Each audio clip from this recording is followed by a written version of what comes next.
आरो मावनांगौ होननानै बुंदों नोंथाङा माबाफोर पार्सनेलि बेबायदि दावराव देख्रेब नार्जारि बिथांजों आंहा कुनु पार्सनेल ग्रास सुथुर गैया।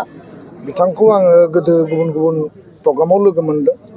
बिथाङा मा सानस्रिनि मा आदर्शनि मानसि आङो दिनैबो बुजिनानै मोना।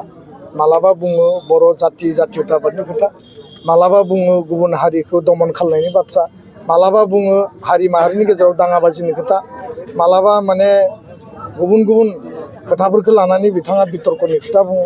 दा बेखायनो बिथाङा फेजेननो नागिरदोंबा उदालगुरियाव फै, उदालगुरियाव केम्प खालामनानै था आरो बिथाङा हाबा मावबानो जाबाय।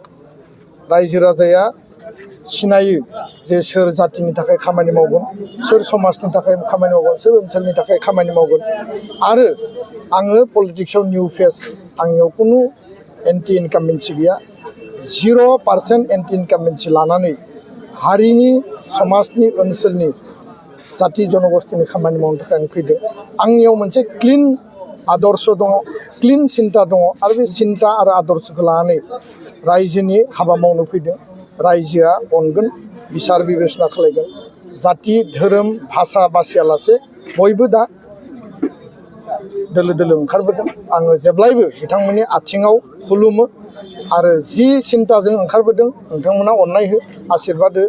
नोंथांमोननि कमिटमेन्टखौ फुलफिल खालामनांगौआ आंनि कर्तब्य।